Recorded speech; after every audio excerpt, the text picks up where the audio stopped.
catfish. Yeah, Big Mike thinks we have got a good one. And not only do we got a good fish, but look at that background. What a beautiful day it's turned out to be here. And we're hoping this is a good catfish. We're gonna take that planer board off, and Big Mike's gonna get back to work. Still think it's a good one, Big Mike? Yes.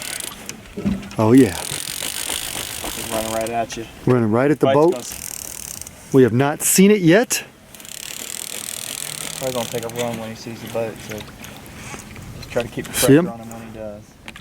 Oh yeah, he's another, no, he's a nice one. He is a nice one. Big Mike, big fish. Nice work, nice work. We know he's down there, folks. We know he's down there. This is the one you've been looking for, Mike. That's why you come to North Carolina, baby. The longer he stays down, the better. I just want this baby in the net. Yep. Makes me nervous. Oh, look at that tail. Woo! He almost there. Be careful, Big Mike. Oh, man. He's giving it everything he's got. Yeah, he don't want to come in. Good job, Benson. This catfish will eat you, buddy. Yeah, Benton, that catfish is bigger than you, buddy. Take it easy, Big Mike. Take it easy. I am. He just doesn't want to get in that net. We're going to let you go, buddy. You going home after a couple pictures, don't worry. Let you go. I'm going to let you go. Oh my gosh. And the pressure's off. Woo! Look at the size of this big boy. We just got on some catfish nectar. Oh my God, biggest one I ever caught in my life.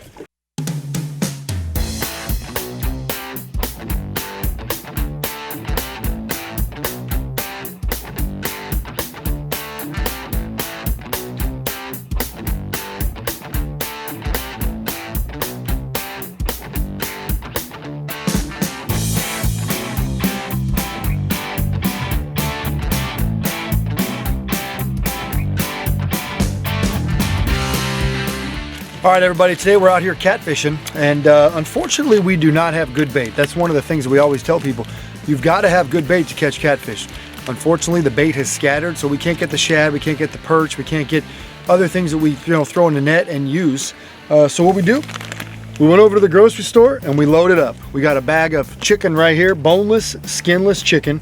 And well, what do we have there? Chicken feet. So what we're gonna do is we're gonna take these, we're gonna soak them in catfish nectar, see if we can create a scent trail and still be successful out here fishing today for catfish without good bait. Just like that, Big Mike is back in the game, and this fish is swimming right at the boat again. He's still on there? Yeah, he must have come off or something. I think he's still on there. Yeah, you gotta get that thing off before you lose him. Keep him coming, Big Mike. Catch up, catch up. I think that fish is still on. He sure is. And he doesn't want to come up super quick, which is a good sign. You quite like that last one. He's not huge, but He was bending the rod pretty good, though. when your last fish is 42 pounds, it's hard to get excited. Oh no, well, I'm still excited. Yeah. Made me spit my chips out. Dropped all my Doritos. Might need the net for this one, Mike. Oh, bigger. Benson's getting the chips. Yep, look at Benton. Try and get him out of that side. Oh, snap. Watch out. There you go, Big Mike.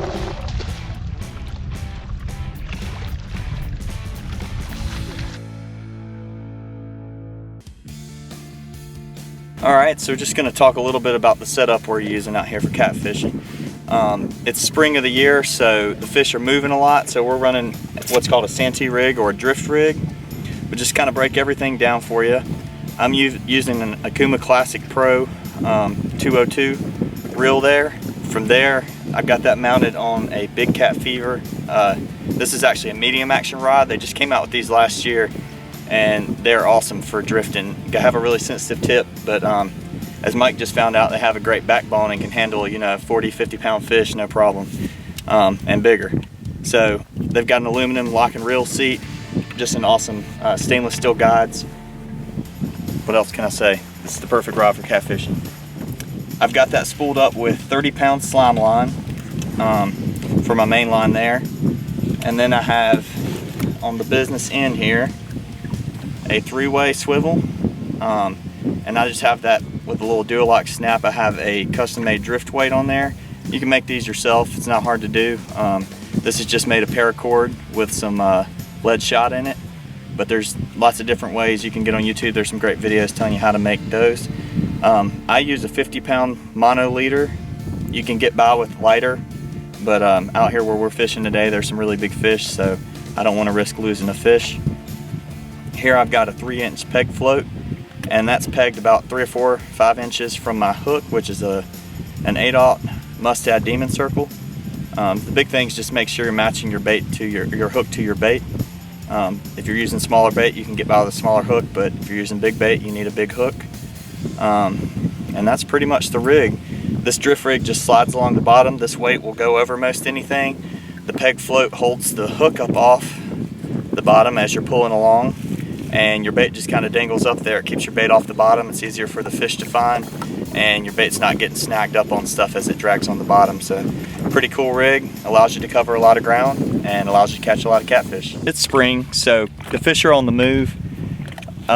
We tried anchor fishing. I've actually been anchor fishing a lot earlier this year, but now that the water's warming up, the water's gotten up to about 50, the fish are really in transition, they're moving. So if you're anchoring, you're putting all your eggs in one basket, you're sitting in one spot. So that's great if you feel really confident about the spot, but in the last couple of weeks, the fish have really scattered out and got on the move. So we match what they're doing. They're moving, we're moving. Drifting allows you to do that. You can cover, you know, we're moving around about half a mile to a mile an hour, so we're covering ground, you know. In an 8-hour day of fishing, we may have moved 6 or 7 miles and had baits in the water the whole time until we can find a pattern. The pattern the fish are on right now is they've moved out of the deep water, out of the channel, and they're up on these humps and these flats feeding, and that's what we're doing. We got our first couple bites there, so we kind of honed in on the pattern, the depth that the fish are holding. We caught our first couple fish at 10, 12 feet, so those were our clues for the day, all we needed to know. So now we've honed in on that depth, and we've had a very productive day of fishing. Have you seen it yet? Yeah. That should be good.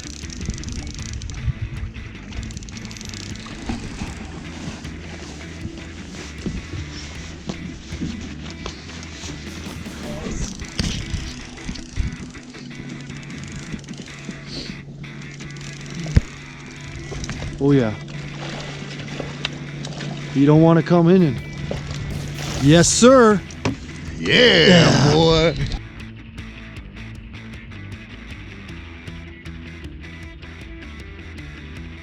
Oh, man, watch out, buddy. We got a fish under the boat. We got a double?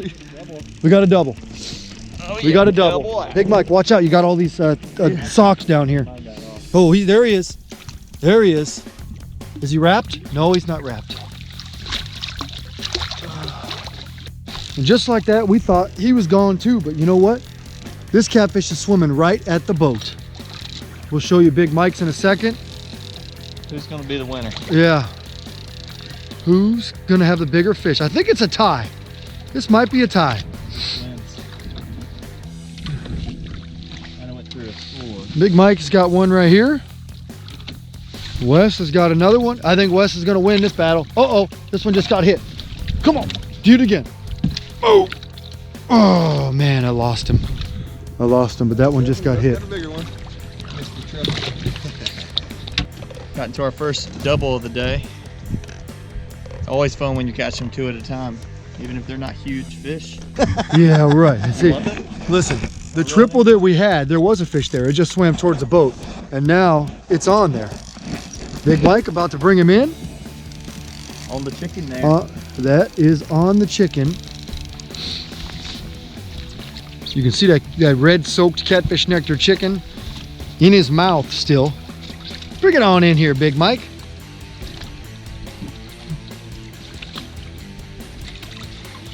Big Mike showing you. There is the chicken soaking catfish nectar. You can see that it's got that little pink to it for a reason. Just it was Chris Shaffer's fish, but he put the rod down, but he didn't think there was nothing there. Tonight's episode of Pautzke Outdoors comes to you from Catfish Country, and What an evening we had. I'm gonna be honest with you guys. We were supposed to be out here at 7 o'clock this morning, but a absolutely brutal storm came in this morning, dropped about an inch of rain, brought about 20, 30 mile an hour winds, and I didn't want to come out and fish. So I asked Redbeard Cat Service, hey, listen, can we go out in the afternoon instead? And he kind of, you know, cringed a little bit, and he said, you know what, let's try it. So we waited for the storm to clear, and as you guys can see, as we got here, the wind was blowing about 20, 25 miles an hour. The rain had just ended. So we fished about 2 o'clock till about 7 o'clock this time of year. And what an evening we had. We caught about 100 pounds of catfish in that short time, including a 42-pound catfish, including one in the 20s, one in the teens, and a whole bunch of fun eater catfish. We returned every one of those fish today. And as you can see, most of those fish were caught on chicken soaked in Pautzke Catfish Nectar. Reason being, we like soaking that catfish nectar in there because once it soaks into that piece of chicken, it seeps out, creates a scent trail, and you catch more fish. Now, we always tell you guys the truth. We had one shad that we put out there as well today. It's been tough getting bait because of the varying weather conditions, so we had to stick with chicken, give us more time on the water, and as you can see, drifting that chicken produced one heck of an evening that Big Mike and the rest of us will never forget.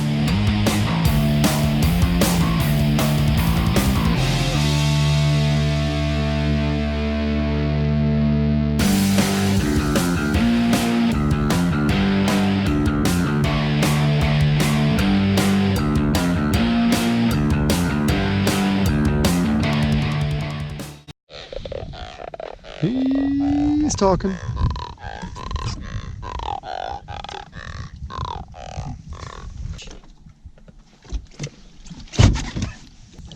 See you later, buddy. Oh. Woo! It's worth it.